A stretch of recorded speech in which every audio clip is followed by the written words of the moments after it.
Seriously unbelievable how inconsistent YouTube's live servers are. I'm not sure what's going on or whether this even works or not.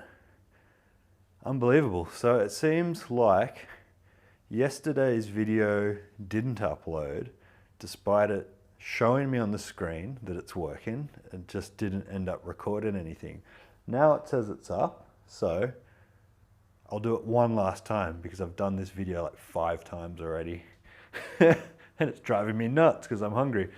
Day 4, reintroducing protein, protein only, no sugar, no fat, staying hard in ketosis, dealing with the ketones better now. I'm still quite edgy, so you have a surge of energy for the first few days you're not eating because you're withdrawing effectively, right? You're like a drug addict withdrawing from doing drugs, you're withdrawing from not eating. So until your hormones stabilize, specifically leptin and ghrelin, you'll find yourself twitching around like, oh, wanting to go back to the fridge, just like, you know, as a junkie would. And that's like, it's not a popular opinion, but you know, most people are effectively junkies because they eat far too much and far too frequently, and that's exactly what defines a junkie, somebody who's doing something more than they should need to. I mean, fentanyl and ketamine are, you know, drugs used for paramedics and in AR.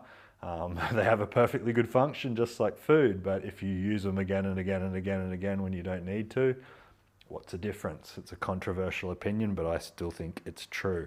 People are food junkies. They eat far too much and far too frequently. So once your leptin and ghrelin spikes sort of smooth out, flatten the curve. Once they flatten out, you'll find yourself being able to deal with that lack of modulation better, and you'll stabilize and feel better. So the protein takes the edge off, suppresses that ghrelin hormone, and you feel pretty good. Cycling 2 hours. I just don't want to lose as much weight as last time when I was fasting. So I lost, I went down to 81 last time and 91 at the moment, and I'd rather carry a bit of bulk. I want to lean up a bit, just body fat wise, but retain a little bit of muscle mass, because all that happens, you retain the muscle mass. All that meme that you hear people say, oh, I used to be muscly, but then, it all converted to fat, you hear people say, or, I just lost it. It's like, you don't. Like, unless you go, it's like the Holodomor or whatever it was in the Ukraine during the Soviet Union. Like, unless you're starved for months, you're not going to start eating that muscle away. All it does is deplete the glycogen that's stored in your muscle, and you lean up, but the muscle remains. So when you start eating again and going back to the gym, you're effectively just pumping up the muscle that's already exists. You do not lose that muscle.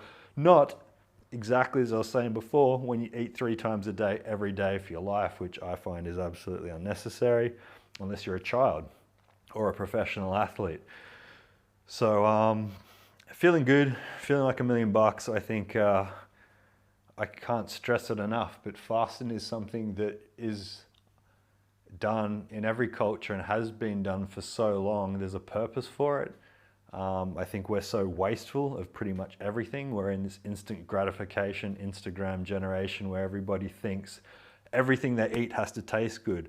Everything, I need this, I need this. It's like that conflated wants with needs. It's like, you don't need it, you want it, and we've been trained to be junkies by 20th century food marketing. It's just absolute BS, and people, I think, will need to revise it. I'm not saying you'll have to eat crickets and drink filtered water, but I'd do that anyway. I couldn't care less.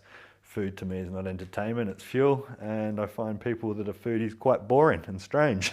So each to their own. But I think people who take their health seriously and want to train as an athlete, like I'm prescribing, is something that people should be doing. You don't have to be a professional athlete to do it. It's for everybody. Everybody should want to see some sort of upward trajectory with their health, whether it's reduced blood pressure, reduced resting heart rate, lower cholesterol, or at least see a level of CRP, that protein, that's at a less damaging level for your heart.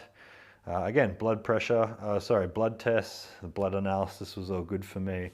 It always is. I think people should take that tests more frequently if they really will care about their health, instead of just you know, oh, I don't feel great. It's like, well, maybe go get some tests and see why you don't feel great and work towards something. Again, something that might seem controversial, but I think it's just a change of the guard, new school stuff that's where people are going to have to really start listening to the science instead of just listening to their feelings. Keeping digital Maroubra for a while. I've been told that it looks a little bit distracting. Sorry, I don't have the time at the moment to change it. Looking for a 3D artist or something, but it's certainly not on my to-do list at the moment. Sunday night, I'm bored of recording this. I've said the same thing a million times, but I'm feeling like $1,000,000 after a 3-day fast. I feel the weight shedding off me like nothing else. Just proof that we're just absolutely a culture, a society of gluttons. And this is worldwide now. This is a true pandemic. Everybody's heavy set, everybody is unfit, everybody's getting chronic illnesses just due to overconsumption as far as I'm concerned. And yeah, I'm strapped to think of maybe Jesus, my brother-in-law. Like, there's so few people that actually deal with moderation well when it comes to food. I'm not saying I've been good at moderation for stuff like alcohol in the past, but it's something that if you truly value your health, especially if you have family, kids, you should be really trying to improve that if you want to improve your longevity. Anyway, I'll have babbled on long enough, and since I'm going to babble on every night, I'll leave it at that. Have a good Sunday.